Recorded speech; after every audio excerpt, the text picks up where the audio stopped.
Hey there everybody, this is Doug from Armadillo Creek, and I'm actually not doing my morning drive to work. It is my afternoon drive home from work. Today, for the life of me, no matter how hard I tried, I could not put a single sentence into word on video for you. I must have done 25, 30 takes on my drive to work, and I would get 30 seconds into it and then just start, you know, and it was like I couldn't say anything. So I took my day. I had to get a bunch of crap done today, and now I've got all my thoughts together and I can talk about what I wanted to talk about. And we've been getting a ton of crazy weather here in the Ozarks, and I decided that today I want to talk about something positive that's been happening with this weather, and that is my rain catchment system is full. It is beyond full. I'm going to have to start making up containers to put more water in. I've got so much water, I don't even know what to do with it right now, and it is fabulous.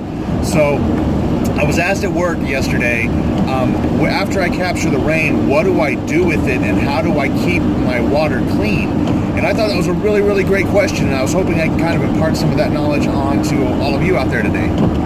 So what I do is that when I capture all my rainwater by itself is distilled water, and it is clean and pure. The only impurities you're really going to have to worry about is whatever has collected and settled on the roof or in your rain gutters and stuff like that.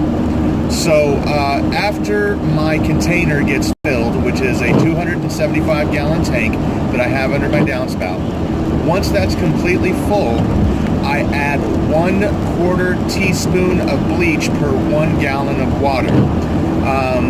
I did the math myself. It comes out to about 1/4 cup of bleach inside that big old tank of water. I'll then mix that around and allow that to set for 24 hours. After that 24 hours is up, in order to get the chlorine out and also remove all the taste, I'll add in 2 cups of hydrogen peroxide.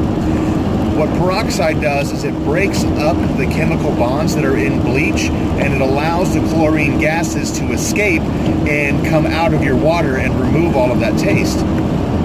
Another good thing about it is that hydrogen peroxide is also a much milder disinfectant, and chemically it is no more than just a water molecule with an extra oxygen atom.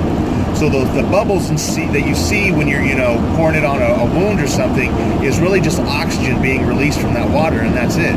So I put the hydrogen peroxide in there, and then I'll stir it around and let it set for another 24 hours.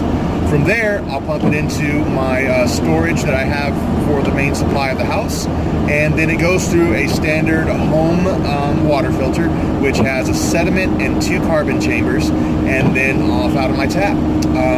My water tastes like bottled water. It tastes like something that you would get out of any sort of mountain spring water kind of fancy bottle you'll get at the store, and it tastes great.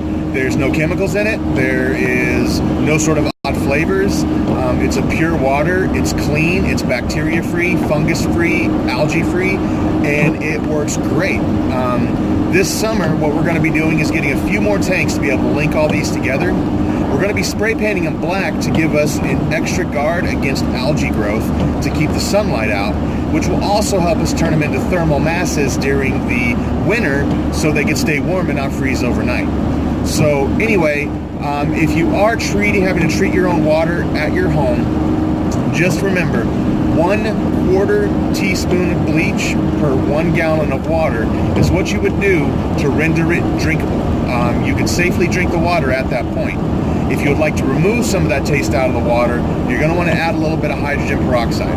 I can't remember the formula off the top of my head, but it equated to about 2 cups in a 250-gallon tank. So I'd probably even say maybe just a small splash in a 5-gallon bucket would be just fine. So yeah, follow those instructions when you are purifying your water, and you will never have to worry about anything growing in it. It'll stay nice, clean, and taste great. So anyway, guys, thanks for listening today. I really appreciate it. I'll be getting this uploaded as soon as I can, and we'll see you around.